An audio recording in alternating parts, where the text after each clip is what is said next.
Assalamualaikum warahmatullahi wabarakatuh. Waalaikumsalam. Terima kasih, hari ini kita kedatangan tamu dari Kementerian Agama. Kayaknya kita mau ngobrol-ngobrol banyak ini perihal biodata atau apa ya bahasanya, ininya apa sih, pribadinya beliau sampai ke Jakarta ya, Ustaz ya. Katanya sih orang terdampar itu dari Aceh, kayaknya sih bukan terdampar ini gara-gara kena ini aneh tsunami ini. Nah itu perlu kita tanya-tanya tuh tentang tsunami. Iya, tsunami ya. Iya. Baik, kita ya, ini bersama saya Ustadz Cece, Ustadz Sarin dan Ustadz Ade. Ini kami lagi di channel YouTube Masjid Al-Qawi, ingin membahas perihal-perihal yang memang untuk menambah wawasan kita. Jadi kita bukan berdiri taklim aja, tapi kita juga ini berdiri taklim sosial media. Jadi banyak hal-hal yang harus kita kemukakan, banyak hal-hal yang harus kita ketahui. Sebagaimana orang tidak mengetahui, taunya ada aja, tapi tidak tahu asal dari mana dia gitu. Terus berprosesnya seperti apa kan gitu kan. Jadi kita ingin menanyakan semuanya. Kebetulan beliau adalah salah satu yang berdinas di Kemenak Kota Depok. Kedua, dia juga sebagai Ketua FS DKM Kota Depok. Beliau juga aktif di bidang permasjidan, karena kami memang sengaja membuat konten ini adalah sebagai pencinta masjid. Barang siapa yang mencintai, dia akan mengetahui apa yang akan dia kerjakan sendiri. Jadi untuk itu sebelum kita mulai, ingin bukan kebiasaan ya. Jadi memang acara ini dibuka oleh Ustadz Pantun biar ada greget gitu. Ya. Silakan Ustadz Sarin. Ada tehnya, sate numpang sate. Asal jangan salah tehnya. Tehnya jangan teh kemana-mana. Ya, terima kasih. Bismillahirrahmanirrahim. Assalamualaikum warahmatullahi wabarakatuh. Bang Mamat beli jamu, dibeliin di Pondok Gede.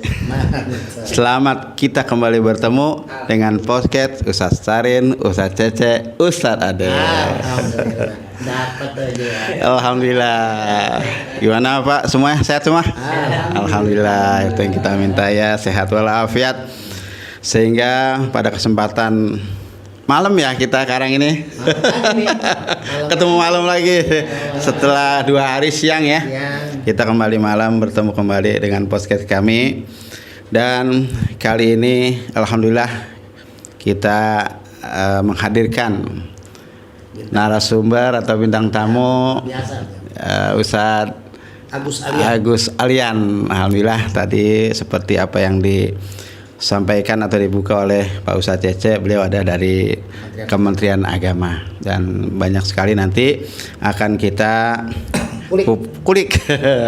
Kita kupas, kita bongkar beliau. Siapakah beliau? Iya. Untuk itu ada pantun lagi Tan. Beli bubur buat sarapan. Mantap. Dimakan berempat di perempatan. Puji syukur kita panjatkan.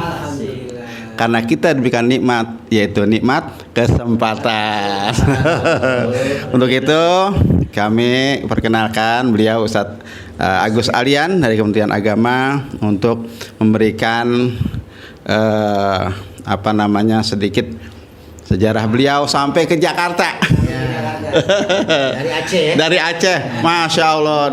Jauh beliau nih. Dari Sabang, ujung ya? Iya. Sabang. Dari Sabang ya. Bisa kita ke Marokenya. Amin, insya Allah.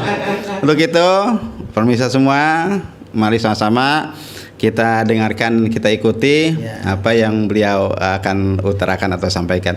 Pada beliau, kami silakan Pak. Dari SM ke SM. Ya. Serambi Mekah ke Ustadz Sarin Al-Mu'min. Dari masjid ke masjid ya. Masya Allah. Silakan Ustaz. Mangga. Ustaz, santai Ustaz.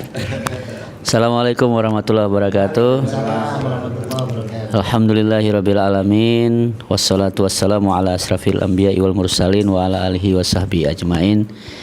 Pada malam ini kita bersyukur pada Allah Subhanahu wa taala kita hadir di momentum podcast yang ringan, ya renyah, diskusinya santai bersama Ustadz Cece, Ustadz Ade dan Ustadz Syahrin. Insyaallah pertemuan kita malam ini diberkahi oleh Allah Subhanahu wa taala. Salawat beriring salam kepada baginda mulia Rasulullah Muhammad sallallahu alaihi wasallam. Bersyukur pada Allah pada malam ini kita hadir ngobrol-ngobrol terkait tentu pertanyaan ringan juga tadi timbul dari Pak Syahrin. Kenapa bisa terhempas ke sini begitu? Tentang apa masa-masa hidup di Aceh dulu. Oh gitu. Kita juga tahu ya di Aceh itu seperti apa kehidupan. Sekolah di mana ya kan? Ya dulu awal pertama kita tentunya beranjak dari struktur sosial yang terkecil keluarga ya, bahwa kita berasal dari sebuah kabupaten di Aceh yang namanya Aceh Selatan. Aceh Selatan. Dan juga ada pemekaran dari Aceh Barat, Pak Ustadz Syahrin, sebuah kabupaten namanya Simelu. Nah, disitulah kita lahir dan orang tua bapak itu di Aceh Selatan. Nah, kemudian seiring berjalan waktu kita menuntut ilmu itu memang hijrah berganti saja, jadi dari Simelu lalu ke Aceh Selatan, dari tamatan SD, kemudian ya kemudian SMP, setelah itu kita masuk ke tingkat CLTA seperti itu.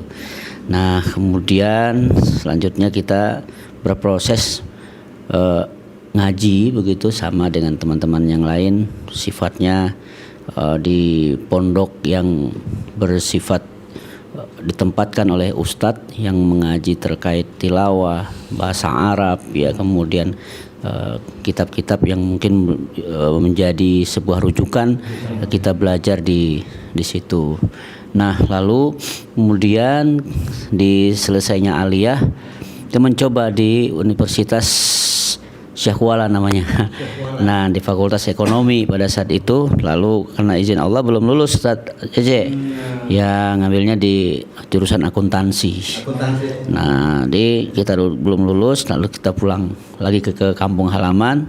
Nah menganggurlah kita 2 tahun. Nah 2 tahun itu kita bergerak di agrobisnis ya, pertanian ya, agraria. Tahun 97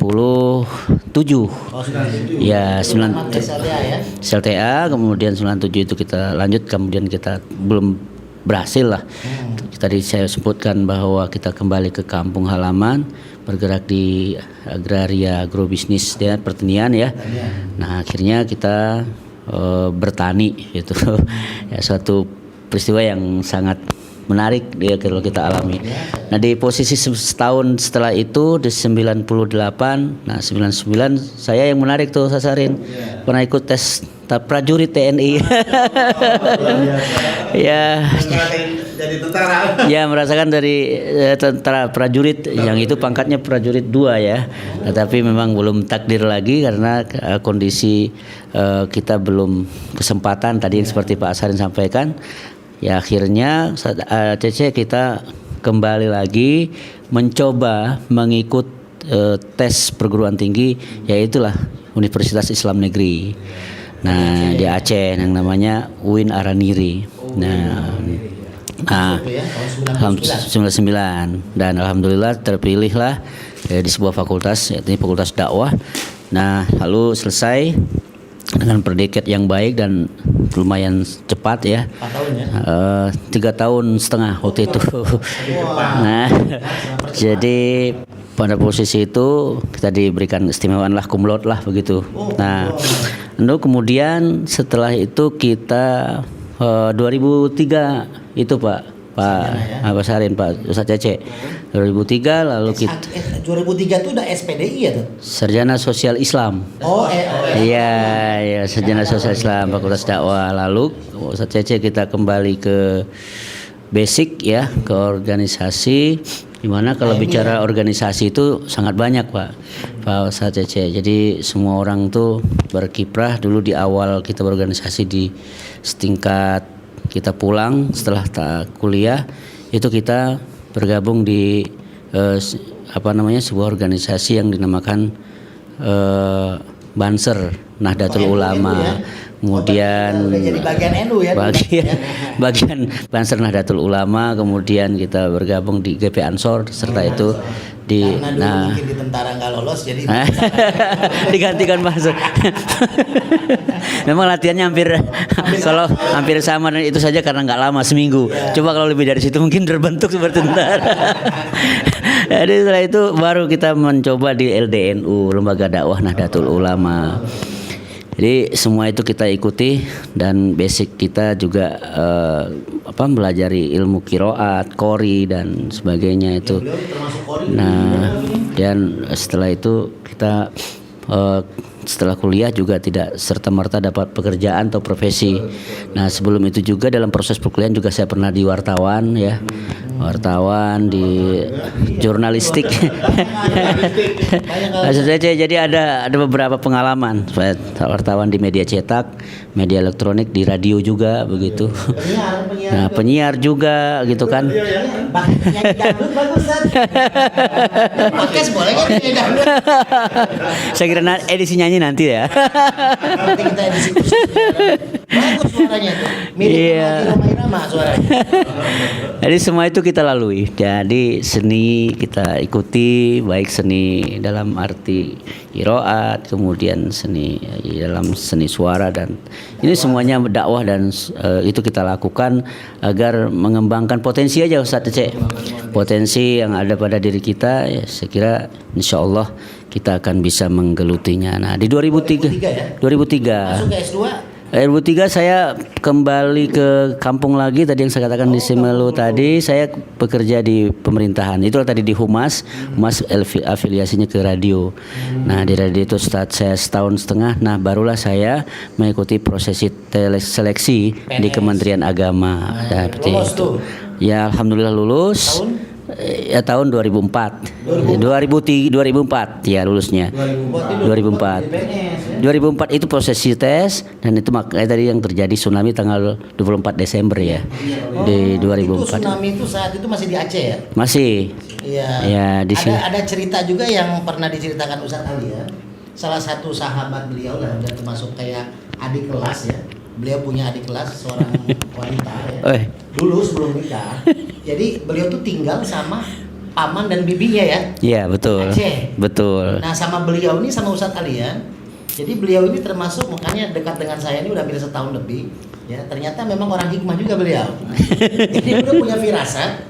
Jadi adik kelasnya ini disuruh pindah dari rumah paman bibinya.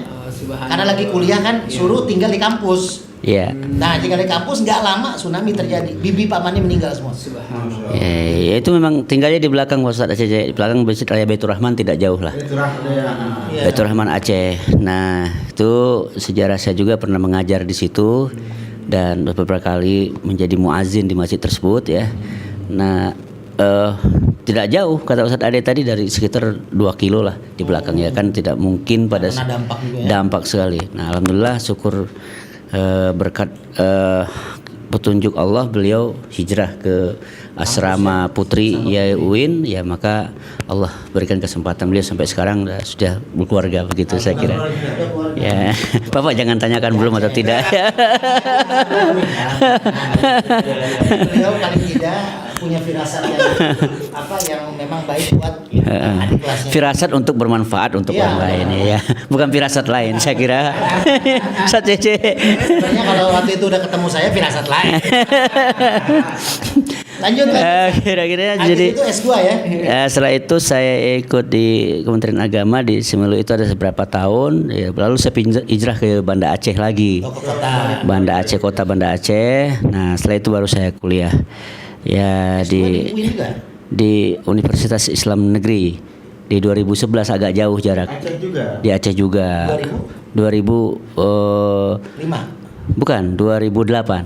Ya. 2008. Ya, karena waktu itu posisi kita memang dekat sekali dengan kampus rumah ya. Jadi saya kira ini bermanfaat sekali untuk kita fungsikan waktu, kesempatan. Berarti itu udah jadi PNS ya? Sudah. Nah, ya waktu itu kita ingin sekolah lagi di tingkatan program doktoral, tapi karena memang kondisi kesempatan dan waktu serta memang ada korelasinya hijrah ke sini gitu ya. Ya, hijrah ke sini itu memang kita alhamdulillah, Tahun berapa? itu tahun 2012 akhir lah ya. 2012. Iya, hijrah ya ke 13. Depok ya? Ya, nah pertimbangan beberapa hal termasuk pengembangan diri lah mungkin ya. Terus melihat suasana bagaimana sih medan dakwah Jakarta, kemudian bagaimana kita untuk memperluas silaturahim seperti itu. Nah, semua itu insya Allah ada beberapa catatan kita bahwa ternyata begitu nikmat juga kita membangun silaturahim ini. Sampai ketemu dengan Ustadz Cece ya dengan Ustadz Ade, guru kita yang bersama guru hikmah, kemudian Ustadz Sarin pada malam ini. Ya saya kira guru pantun. Nah, ini menarik bagi saya karena semakin banyak kita merantau, berkembang pemikiran, berkembang pergaulan, dan semakin indah yang kita rasakan terhadap tantangan, hambatan gitu ya, serta berbagai persoalan, pengalaman dan yang pastinya ya orientasi kita kan sebuah keberhasilan, keselamatan, ya kebaikan. Ya dunia dan bil akhirah gitu seperti itu. Gitu sebenarnya Ustaz Cece. Tanya masalah kan tadi sudah kita jelasin masalah sejarah beliau ya. Sekarang tanya tentang masalah bahasan manajemen kita yang kedua. Oh, iya. Tentang masjid karena berkaitan masjid. Nah, beliau juga dikenalkan sebagai ketua FSTKM Kota Depok. Baik, ini juga sangat menarik cerita beliau itu dari Banda Aceh, mungkin yang Aceh Selatan ya, sampai ke Banda Aceh S1 sampai S2-nya yang memang begitu penuh tantangan, nggak instan. Jadi memang segala sesuatu itu kalau instan cuma mie instan aja tuh. Banyak mie instan tuh banyak, ada Indomie, ada apa segala macam, cuman nggak bermanfaat. Segala sesuatu yang instan itu memang yang nggak bisa dipertanggungjawabkan keabsahannya. Tapi kalau memang kita berjuang, benar-benar berjuang, dan aja menarik juga nih di 2004 itu sebenarnya kejadian tsunami yang besar sekali itu. Ada firasat memang kalau orang sudah biasa dekat dengan Al-Quran, firasat itu dia lebih sensitif itu. Nah, jadi kita jangan salahkan orang. Jadi kadang-kadang dia punya ilmu apa, salah. Ketika kita dekat dengan Al-Quran, sensitif itu tuh lebih kuat, kemanusiaan itu kita lebih kuat. Itu cerita yang memang ya itu sudah terjadi dan itu sudah memang diceritakan ya, Al-Quran juga menyatakan seperti itu. Jadi An-Nur ya itu ya 2024 ya 2004 itu ya. Ya di situ ya istilahnya ada Allah memberikan jalan. Tanggal berapa Desembernya? 24. Tanggal 24. Iya. Berarti seminggu ke depan ya.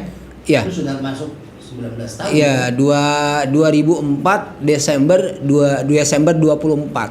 Tanggal 24 bulan Desember 2024. Dua semua ya. Iya.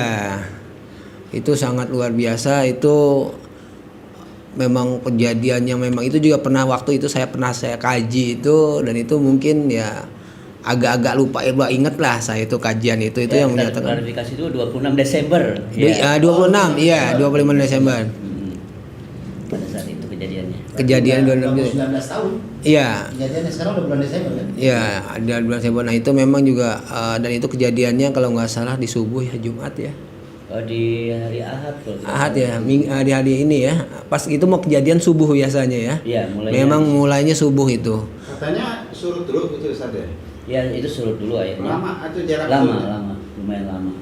Di posisi air surut, kemudian sampai masyarakat melihat suasana air laut, lalu kemudian mereka tidak tahu ternyata surutnya air itu ya mengumpulkan sebuah gelombang yang luar biasa dahsyatnya. Lalu ya kondisinya ya tidak memungkinkan untuk menyelamatkan diri karena jarak tempuhnya itu cukup lumayan jauh. Iya. Tingginya sampai berapa? Sudah 30 meter. Iya, soalnya itu ada kapal yang terdampar sangat jauh dari lautan sampai ke daratan, itu tepatnya di masjid. Ya itu Perkenan. di daerah Lampulo, kemudian Lampulo, dekat ya. Masjid Raibatul Rahman sekitar 5 kilo. 5 kilo dari situ. Itu sangat luar coba. 5 kilo dari laut. Itu mungkin kalau dari kapal Batak Daya kapal sekitar 20. tongkang itu beratnya seperti apa? Naik. PLTD Apung namanya. Nah, PLTD Apung ya. Itu ya kita lihat suatu hal yang di luar nalar sebenarnya. Ya, memang hempasan air dan terjangan. Ya, memang itulah memang tsunami itu yaitu kan dibilang itu Jumat itu kan memang kan segala sesuatu petaka itu biasanya ada di malam hari. Makanya kita selalu harus terjaga di malam hari itu. Iya. Jadi kan seperti itu. Pas juga memang ya itulah subuh itu. Subuh itu sebenarnya kan kehidupan. Subuh itu lambang hidung. Menghirup udara itu. 2 kata dia itu subuh itu dia hidup. Jadi memang itulah luar biasa yang tragedi cukup kita ingat. Mudah-mudahan besoknya kita selalu mengingat setiap kejadian-kejadian. Bisa aja nanti kita menetralisir gitu loh. Nah ini juga S2-nya udah sampai ke Depok nih. Sudah jauh ya dari Banda Aceh ke Depok itu kurang lebih itu sekitar 1850 ya kilometer. Iya. Kurang lebih seperti itu karena si Bolga aja 1750. Dia ke sana 100 sampai 200 lah, kurang lebih lah di angka situ lah. Tapi 2000 kurang lah, antara 2000 kurang ya. Karena dari Sibolga ke Aceh itu mungkin sekitar 4 jaman perjalanannya. Itu baru singkilnya. Baru Ada singkilnya. ke sana berarti. Ya mungkin ada kenangan juga di Aceh. Ya karena kita kan Ada terus bicara kenangan. ya memang kalau kita mau ini ya memang benar kata Rasulullah itu ya hijrah. Memang kalau kita mau memperbaiki diri kita baik siapapun kita itu ya kalau kita tidak berhijrah ya kita tidak ketemu apa-apa. Ya di situ-situ aja. Ibarat kata ya itu apa sih katak dalam tempurung. Gitu loh. Nah, makanya banyak katanya sih orang Betawi itu katanya gitu loh. Jarang yang sukses. Nah, saya bilang Betawi yang mana dulu nih? Saya bilang gitu kan. Itu ada singkatannya katanya, betah tinggal wilayah. Ah, itu Nabi Nyamin yang ngomong kan gitu loh gitu. Tapi tidak semua orang Betawi seperti itu. Tapi alhamdulillah nih Ustadz Alian ini dari jauh sana, dari Banda Aceh, dari Sabang sampai ke tengah Maroke. Pulau Jawa. Maksudnya gitu loh. Yang notabene itu ada di Kampung Depok. Depok adalah satu kota Betawi yang memang melingkari kota Jakarta. Terus ini kegiatan Ustadz itu sekarang ini bidang Kementerian Agama khususnya di apa ini Ustadz? Bimas Islam. Bimas Islam itu masih berarti Bimas Islam. Oh iya, Kiai Bisri ya. Udah. Hasan Basri. Masih Hasan Basri ya? Hasan Basri. Masih Hasan Basri ya. Alhamdulillah. Kalau Pak Kiai Haji Hasan Bisri kan kemarin ketua MUI. Oh, yang meninggal kecamatan dia. Iya. Ini Hasan Basri ya. Saya juga pernah ketemu dengan beliau dan juga pernah minta tolong dengan beliau waktu ke kantornya waktu itu dengan Ustadz Ihwanuddin. Iya. Alhamdulillah. Menarik sekali nih masalahnya di Bimas sendiri nih. Ini masalah mau nanya-nanya tentang masalah permasjidan nih karena Bimas juga menaungi itu. Terutama si ID Masnya ya. Adanya itu. Coba Ustadz terangkan kepada banyak nih tentang masjid atau musola yang tidak ngerti dengan fungsinya ID Mas itu apa gitu. Ini juga harus diterangkan ini. Apa Kita manfaatnya ketika masjid punya ID masjid? iya, kalau saya menerangkan kan saya bukan makomnya. Iya. Gitu loh. Tapi ada yang lebih makomnya lagi kan gitu kan. Ya. Lebih makomnya lagi kan gitu loh. Waktu dan tempat kami persilakan Ustadz untuk menjelaskan apa fungsinya masjid itu di bidang legalitas. Makom dan tidak makom kan tergantung jam terbang ya. Beliau hari ini sekarang menjadi ketua DKM Al-Qawi itu udah luar biasa sekali. Nah ini sebagai informasi pada pemirsa bahwa masjid itu salah satu pusat atau sentral tempat berkumpulnya umat dalam memikirkan mencari solusi terhadap hal-hal yang menyangkut persoalan dan permasalahan umat. Nah menarik ini pertanyaannya sebenarnya bagi kami masjid ini tidak asing lagi Pak Haji Sarin ya. Kemudian Guru Ade bahwa dulu kami juga pernah jadi ketua remaja masjid ya. Ketua remaja masjid, kemudian tidak tadi kata beliau tidak juga instan seperti itu. Kemudian kita juga bergerak di BKPRMI ya sebagai pengurus di tingkat wilayah di Aceh itu, kemudian juga termasuk pengurus salah satu masjid, dan terakhir saya di sini juga menjadi imam dalam satu masjid hampir 5 tahun. Selesai di tahun kondisi corona pada saat itu ya. Nah, jadi menariknya menjadi praktisi masjid ini ada sebuah ketenangan batin, Pak Ustadz ya. Jadi kalau kita melihat Al-Quran surat At-Taubah ayat 18 itu yang sudah tidak asing lagi bagi kita semua, ya, substansinya adalah sangat beruntung bagi kita yang memakmurkan masjid, yang terus istiqomah cenderung hati kita ke masjid. Nah, disitulah berkumpul orang-orang pintar, orang-orang yang cerdas, orang-orang yang bervariasi profesi sehingga kita bisa beradaptasi dan bersosialisasi di sana. Maka yang kita lakukan adalah bagaimana kita bisa memakmurkan, mensejahterakan baik masjidnya maupun orang-orang di sekeliling masjid itu. Jadi tidak terlepas dari pertanyaan Ustadz Cece, lalu seperti apa regulasinya? Kan kita teringat pada Undang-Undang Nomor 54 Tahun 2006 tentang masjid ya. Nah, ini semuanya akumulasi dari aturan-aturan itu sampailah pada akhirnya kita terikat dengan sistem informasi masjid atau SIMMAS ya namanya ya. Nah, di situ terdapatlah proses aturan di mana kita harus membuat ID atau surat keterangan terdaftar atau izin terdaftar di Kementerian Agama. Nah, ini sudah berangsur dan terus berlanjut. Nah, memang belum sepenuhnya Ustadz Ece. Ya, banyak masjid dan musola. Ya, di Depok ini saya kira 1.000 lebih masjid. Iya, ya mungkin sekitar 1.500-an. Nah, lalu di situ juga ada musola. Nah, semua ini juga belum tersentuh dengan adanya sosialisasi tentang ID masjid ini. Nah, mungkin yang harus kita lakukan adalah penguatan sosialisasi Ustadz Cece. Nah, beliau ini juga ketua DMI, kemudian di kelurahan. Ketua MUI. Nah, beliau wakil ketua MUI. Ya, saya pikir ini tugas kita bersama, Ustadz Sarin, untuk menyampaikan kepada masyarakat pentingnya ID masjid ini. Yang pertama adalah tadi saya katakan terdaftar, yang kemudian agarnya proses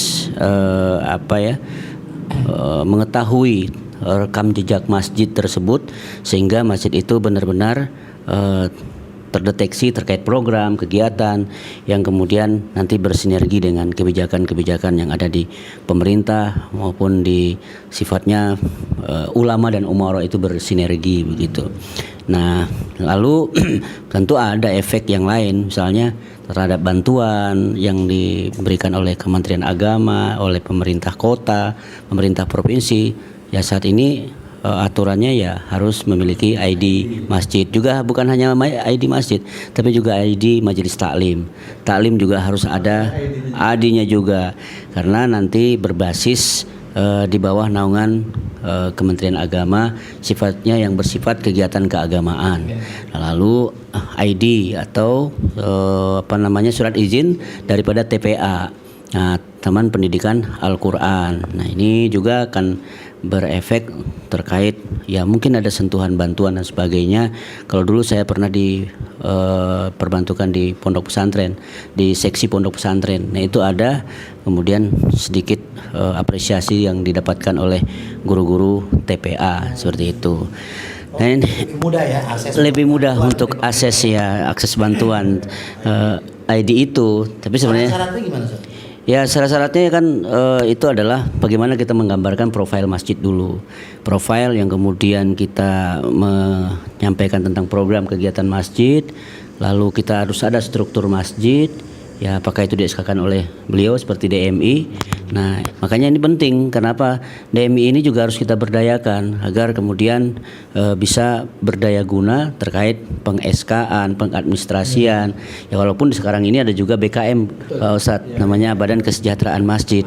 Nah, ini kan masih proses ya. Mudah-mudahan nanti terus bersinergi dengan DMI mengembangkan kegiatan-kegiatan kemasjidan secara bersama-sama begitu. Nah, jadi dengan adanya regulasi itu, maka tadi saya sampaikan struktur yang jelas, kemudian program serta profil terkait foto masjid tersebut. Setelah itu surat akta ikrar wakaf atau sertifikat ikrar wakafnya. Nah, maka saya juga ngobrol-ngobrol dengan Pak Ketua DMI Kelurahan kemarin terkait IMB kalau bisa. Nah, itu juga penting agar kemudian kita bisa menembus batas dan lebih luas mencari support terkait ke masjid-masjid kita tersebut, karena secara aturan dan syarat-syaratnya sudah terpenuhi. Begitu Pak Ustadz Cece. Saya pikir ini penting agar kemudian masjid kita ini terintegrasi dengan kebijakan pemerintah, kemudian kita juga bisa lebih mudah dan lebih terarah dan lebih nyaman gitu. Jadi nggak was-was. Ada taklim, ada pengajian, tidak dicurigai, tidak ada ada hal-hal yang bersifat ya kata sekarang modelnya radikalis lah apa gitu ya kan begitu. Nah, ini penting juga kita untuk pertimbangkan. Segitu itu saja Cek. FSDKM gimana FSDKM? Oh ya. Ini FSDKM ini fungsinya untuk apa? Dan sinerginya dengan DMI, MUI, dengan BKM seperti apa nih? Ya, sebenarnya ini kan sebuah rencana dan inovasi ya. Walaupun secara regulasi kita sudah berkoordinasi dengan pihak-pihak terkait forum-forum seperti ini ya, di leading sektor kebijakan pemerintah kota, dalam hal ini Kesbangpol ya. Nah, ya, jadi kita mencoba dan mereka menyahuti. Dan ini saya kira ini cuma hanya sekedar proses saja. Tapi kalau kita stagnan di situ, lalu kapan kita berinovasi? Dan ini alhamdulillah sudah berjalan Pak Ustaz Sarin, Ustaz Cece. Ya, kita tetap bersinergi dengan Dewan Masjid Indonesia.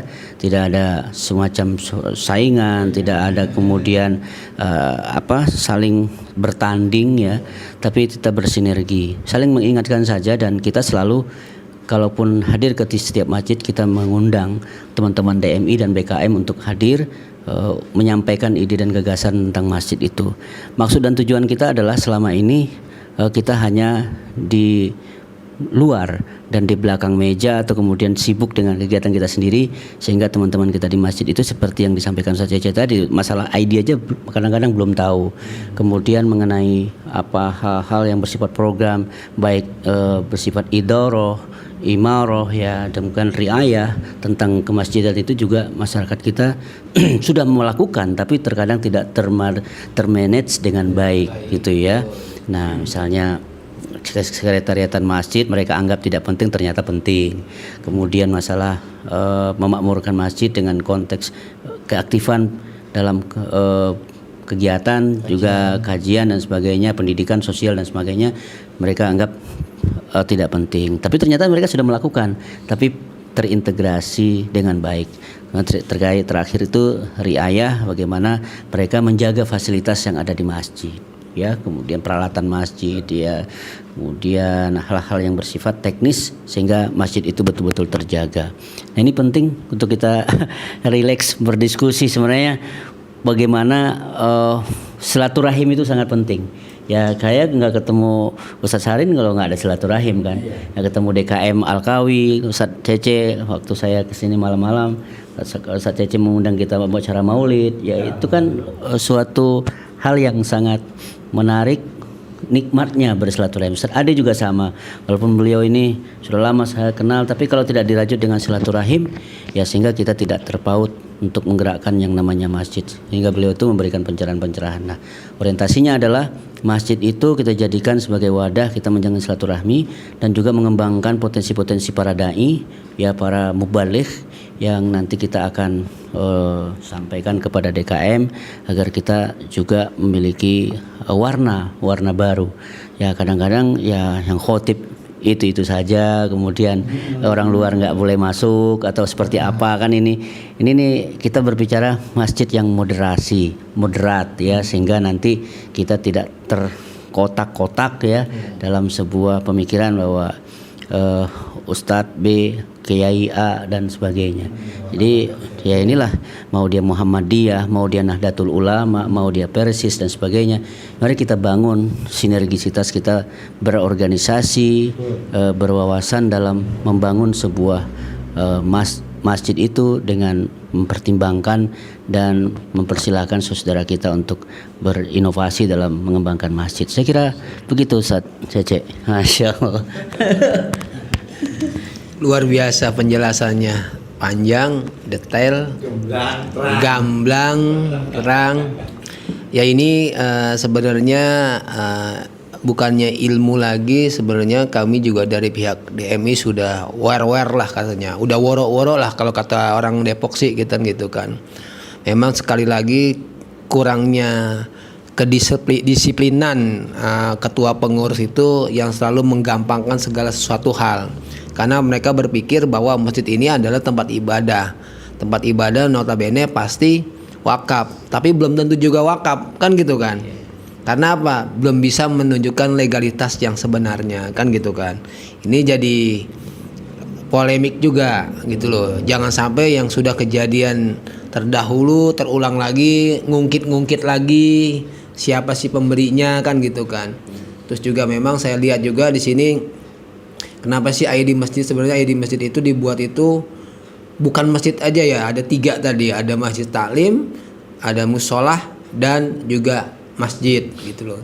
Sama-sama diperhatikan oleh Pemkot, khususnya Pemkot Depok karena memang wilayah Depok. Kalau memang di Pemkot ya lain, mungkin Bogor ya Bogor, seperti itu. Sebenarnya mekanismenya sama. Nah ini juga mengganti legalitas. Kalau di yayasan itu memang dari Kemenkumham, betul akuannya.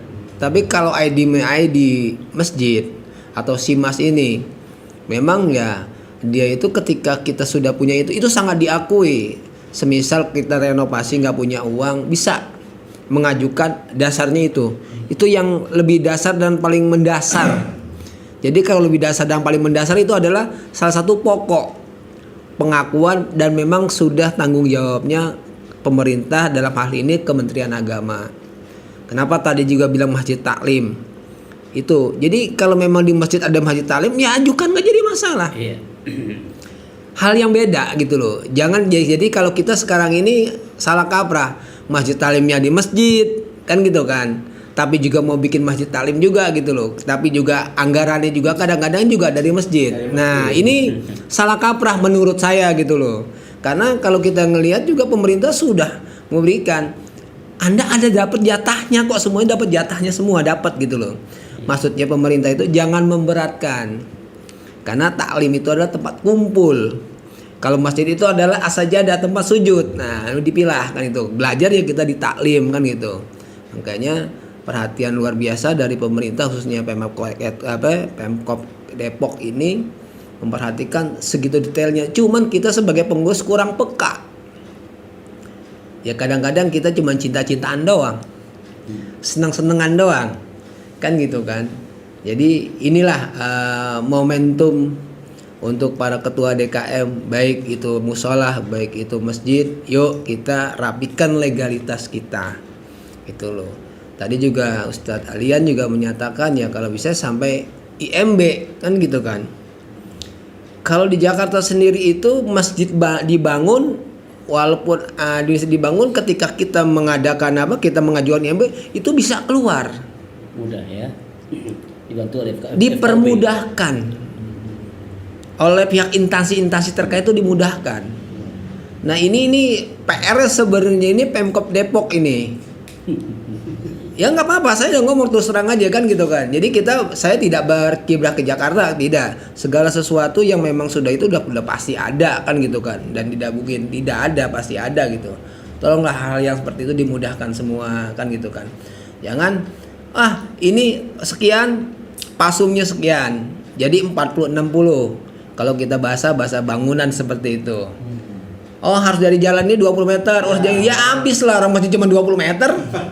Dari jalan 20 meter Ustaz. Habis ya. Ya kelar.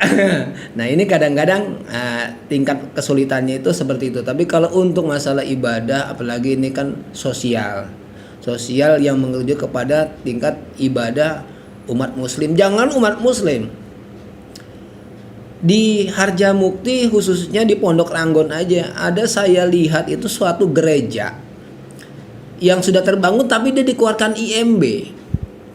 Berarti mungkin Kota Depok juga mempermudahkan karena ada FKUB. Ya. Cuman kita di sini karena ya tadi pengurusnya kurang serius menurut saya gitu loh. Padahal ini amanah. Amanah, nggak mungkin kita jadi ketua DKM itu ujuk-ujuk. Memang udah suratan. Allah tuh memberikan jalan seperti itu. Tapi kadang-kadang kita tanggung jawabnya kurang. Gitu loh. Kurang bersinergi lah. Kadang-kadang kalau misalnya masalah duit orang udah kabur-kaburan. Kan gitu kan. Nah, ini kita PR dan itu bagus keterangan dari Ustadz Alian itu mendobrak supaya masjid ini jangan sampai pengurus masjid ini jangan sampai menterlantarkan legalitas yang sudah ada. Karena pengalaman saya juga waktu pas kemarin ketika saya minta izin masjid yang notabene masjid itu dalam naungan Pemkot. Berarti itu masjid dalam tanah pasum atau pasos. Kan gitu. Dan itu cuman 2 tahun, Ustaz. Padahal masjid itu diklaim oleh yayasan. Karena legalitasnya yayasan yang maju. Tapi ketika minta izin, ditolaklah yayasan itu. Nah, ini kejadian gitu loh. Kejadian pas saya turun tangan gitu loh. Ya wajar saya ngomong gitu. Kalau kejadian saya katanya ya itu nggak boleh. Itu kita berarti mengada-ada gitu loh. Dan itu benar. Ketika juga kemarin saya sumbangan dapat dari wali kota itu dana hibah, nggak ada itu ketua pembangunan itu minta anggaran. Tidak ada, tidak boleh. Yang ada adalah ketua DKM. Gitu loh. Hebatnya seperti itu, nggak ada, maaf, ketua yayasan nggak bisa. Sampai kuping putus-putus lagi, nyambung lagi nggak bakalan dikasih. Karena peruntukannya adalah masjid. Masjid itu dipertanggungjawabkan oleh DKM. Karena ID masjid itu adalah yang meminta. Legalitas itu atas perintah dari DKM tadi. Merujuk atas permohonan surat DKM nomor sekian-sekian itu diterbitkan ID Mas. Sebenarnya itu DKM itu terlindungi. Nah, kalau udah rapi ya saya dengar-dengar juga kemarin tuh di Kemenak itu sangat miris Ustadz. Saya hanya sedikit melihat itu laporan yang saya lihat, saya pernah juga waktu itu datang ke Menak itu banyak musola tercatatnya sekitar 63 yang sudah punya ID Mas. Padahal di Harjamukti ada 50, baru 1 kelurahan. Sedangkan Harjamukti kecamatan Cimanggis punya 6 kelurahan. 6 kali 50 udah berapa? Udah 300. Kemana sisanya itu? Berarti kan nggak ada yang mau ngurus. Tapi kalau apa-apa pemerintah disalahin. Saya tidak membela pemerintah, tidak. Tapi ini aturan. Kita tetap harus hormat umaroh yang memang situ hari itu memimpin ya kita hormati. Gitu loh. Jangan kita berserang ini yang repot gitu loh. Ya kalau kita mau hidup ya hidup dengan nyaman gitu loh. Jangan kita menganggap diri kita lebih apa ya? Balik lagi, jadi istilahnya ya ketika kita datang di situ mungkin di Depok ya ikutin semua aturan-aturan yang dikeluarkan oleh Pemkot, kebijakan apa segala macam. Nah ini Ustadz Alian sudah memberikan wejangan-wejangan seperti itu. Yuk coba kita ya, karena ini kan lebih menarik nih. Ada idaroh. Kalau idaroh ada yang salah lagi. Idaroh katanya. Ya udah. Oke. Terus kalau idaroh itu adalah manajemen. Kalau riayah itu memang satu bangunan. Sebenarnya riayah itu konteksnya itu adalah suatu pembangunan. Pembangunan gedung itu bidang riayah, tingkat kebersihan perawatan atau tenansnya lah. Tenan itu untuk bahasa-bahasa kontraktor tenan itu loh. Bahasa-bahasa sipil itu tenan dan itu adalah perawatan. Itu riayah jatuhnya. Nah kalau imaroh itu ya berkaitan dengan MUI tadi. Karena itu tadi. Karena ya MUI memang tugasnya itu memfasilitasi atau membuat supaya ustadz-ustadz itu lebih paham seperti apa, jangan nyelenang sini, jangan nyelonong sono, yuk jangan keluar dari syariat Islam kan seperti itu. Itu aja sih ininya. Saya coba minta pendapat dari rangkuman Ustadz Ade, silakan untuk masalah permasjidan biar kita tuntas dulu nih satu-satu.